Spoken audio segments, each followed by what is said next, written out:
নমস্কাৰ প্ৰথমে মই মোৰ চেনেলৰ আন এটি ভিডিঅ'লৈ আপোনালোক সকলোকে স্বাগতম জনালোঁ। আজি মই বনাবলৈ লৈছোঁ অমৰাৰ আচাৰ আৰু যিহেতু এতিয়া অমৰা বতৰ আৰু এই বতৰতে আমি সৰহকৈ অমৰা আচাৰ বনাই থৈ দিব পাৰোঁ আৰু খাবলৈও বহুত বেছি ভাল লাগে। আহকচোন আজিৰ এই অমৰা আচাৰ মই কিদৰে বনাইছোঁ আপোনালোকক তাকে দেখুৱাওঁ। তাৰ বাবে মই ইয়াতে লৈ লৈছোঁ এইখিনি অমৰা আৰু অমৰাখিনি মই ভালদৰে প্ৰথমতে ধুই ল'লোঁ। ধুই লোৱাৰ পিছত এতিয়া অমৰাখিনি মই টুকুৰা কৰি কাটি ল'ম আৰু এইটো সময়তে অমৰা আচাৰ বনাবলৈ এইটো কাৰণে ভাল, গুটিখিনি বুঢ়াও নহয়, কোমলীয়া হৈ থাকে কাৰণে ফালিবলৈ খুব বেছি ভাল আৰু বুঢ়া হৈ গ'লে এনেকৈ কাটিবলৈ অসুবিধা হয় আৰু আচাৰখিনিও তেতিয়া খাবলৈ সিমান ভাল নালাগে। তেতিয়া বুঢ়া হৈ গ'লে কিন্তু ফালি পেলাই শুকুৱাই থৈ দিব পৰা যায়। কেতিয়াবা যদি আমি অমৰা জোল অকণমান খাওঁ বুলি ভাবোঁ তেতিয়া তেনেকৈ খাব পৰা যায়। এনেকৈ সৰহীয়া হ'লে কেতিয়াবা ৰ'দত দি নিমখত দি পেলাই এনেকৈ শুকুৱাই থৈ দিব পাৰে আপোনালোকে। মই এইখিনি এতিয়া নিমখ দি থৈ দিম এটা দিনৰ কাৰণে আৰু এনেকৈ যদি নিমখ দি থৈ দিয়া হয় তেতিয়া অমৰাখিনি কোমল হৈ পৰিব আৰু আচাৰখিনি বহুদিনলৈ ভালো হৈ থাকিব আৰু খাবলৈ ভাল লাগিব।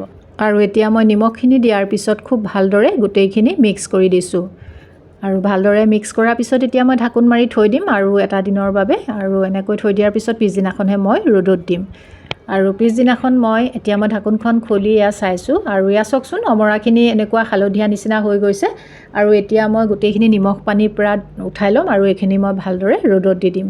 আৰু অমৰাখিনি চোকা ৰ'দত ৩-৪ ঘণ্টামান সময় ৰ'দত দিলেই হৈ যাব আৰু বহুত বেছি শুকুৱাই পেলাবও নালাগে, মাত্ৰ ইয়াৰ সেমেকা ভাৱটো আঁতৰি গ'লে হৈ যায়। আৰু এইখিনি ৰ'দত শুকাই মই এইফালে মছলাখিনি ভাজি লওঁ। তাৰ বাবে মই গেছৰ ওপৰত কেৰাহীখন উঠাই দিছোঁ আৰু মছলাৰ ভিতৰত মই লৈছোঁ গোটা ধনিয়া ইয়াতে ৩ চামুচ লৈছোঁ আৰু কেঁচা চফ লৈছোঁ মই ইয়াতে 2 চামুচ আৰু আধা চামুচ ইয়াতে গোটা জিৰা লৈছোঁ আৰু লৈছোঁ আধা চামুচতকৈ কমাই দিছোঁ মিঠি গুটি লৈছোঁ আৰু জনি লৈছোঁ আধা চামুচ, তেজপাত আৰু শুকান জলকীয়া অলপো দি দিছোঁ। দি পেলাই এইখিনি গেছৰ জুইটো কমাই ৰাখিছোঁ আৰু ভালদৰে এইখিনি অকণমান সময় ভাজি ল'ম। মাত্ৰ মছলাখিনিৰ সেমেকা ভাৱটো আঁতৰি গ'লে হৈ যায়। আৰু এতিয়া মই ইয়াতে দিম সৰিয়হ 3 চামুচমান দি দিছোঁ আৰু দি পেলাই এইখিনি অকণমান সময় ভাজি আৰু গেছটো অফ কৰি দিম। সৰিয়হখিনি নভজাকৈ দিব পৰা যায় যদি ভালদৰে ধুই ৰ'দত শুকুৱাই থোৱা থাকে, কিন্তু মই ৰ'দত শুকুৱা যিহেতু নহ'লে একেলগেই ভাজি পেলালোঁ। তাৰপিছত এয়া মই গুড়ি কৰি ল'লোঁ আৰু আচাৰত দিয়া মছলা ইমান বেছি গুড়ি নকৰিলেও হৈ যায়, অকণমান গোটা গোটা থাকিলে ভাল লাগে। তাৰপিছত মই কেৰাহীত দি দিলোঁ এয়া মিঠাতেল আৰু মিঠাতেলখিনি গৰম হোৱাৰ পিছতে তাতে দিলোঁ এচামুচ পাঁচফোৰণ আৰু এচামুচ দি দিলোঁ হালধি পাউডাৰ। তেলটো আৰু পিছত প্ৰয়োজন হ'লে আকৌ দিম, এতিয়া মই ইমানেই দিছোঁ। আৰু এতিয়া মই শুকুৱাই থোৱা অমৰাখিনি ইয়াতে দি দিম আৰু অমৰাখিনি দিয়াৰ পিছত অকণমান সময় তেলতে এনেদৰে ভাজি দিম। এনেদৰে যদি অকণমান সময় ভাজি দিয়া হয় তেতিয়াহ'লে অমৰাখিনি কোমল হৈ পৰিব আৰু ভাল হয়। নিমখ দিলোঁ ইয়াতে 1.5 চামুচ, যিহেতু আমি অমৰাখিনি নিমখতে থৈছিলোঁ, নিমখটো বহুত বেছি সেইকাৰণে দিয়া নাই। আৰু এতিয়া মই ইয়াতে দি দিলোঁ গুড়ি কৰি থোৱা মছলাখিনি আৰু লগতে দি দিলোঁ কালাৰৰ বাবে ৰেড চিলি পাউডাৰ 2 চামুচ দিছোঁ আৰু গোটেইখিনি দিয়াৰ পিছত এইখিনি 2-3 মিনিটমান সময় এনেদৰে ভাজি থাকিম। আৰু এনেকৈ অকণমান ভাজি দিলে আচাৰখিনি খুব বেছি কোমল হৈ পৰে, খাবলৈ ভাল লাগে।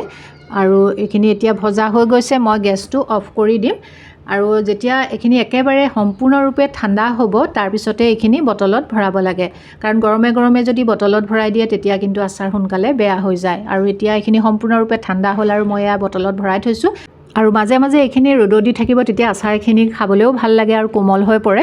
আৰু ইয়াতে মই ভিনেগাৰ ব্যৱহাৰ কৰা নাই, যদি আপোনালোকে দিওঁ বুলি ভাবে দিব পাৰে আৰু ভিনেগাৰ সলনি মিঠাতেল দি থ'লেও আচলতে হৈ যায় আৰু ৰ'দত দি থাকিলেতো ভালেই হৈ থাকিব। কিন্তু ৰ'দত যদি নিদিয়ে বহুত দিন এনেই থাকে তেতিয়া কিন্তু ভিনেগাৰ অকণমান দি থৈ দিব। আৰু আজিৰ এই অমৰা আচাৰ আপোনালোকৰ কেনেকুৱা লাগিলে কমেণ্ট এটা কৰি জনাবলৈ নাপাহৰিব। আৰু মোৰ চেনেলৰ যদি আপোনালোক নতুন ভিউৱাৰ্ছ বা মোৰ ভিডিঅ' আজি প্ৰথম চাইছে তেন্তে মোৰ চেনেলটো ছাবস্ক্ৰাইব কৰি কাষত থকা বেল আইকনটো প্ৰেছ কৰি অল কৰি থ'ব, তেতিয়া মোৰ আহিবলগীয়া সকলো ভিডিঅ' নটিফিকেশ্যন আপোনালোকে পাই থাকিব। আজিৰ ভিডিঅ'টো চোৱাৰ বাবে আপোনালোকক বহুত বহুত ধন্যবাদ জনালোঁ।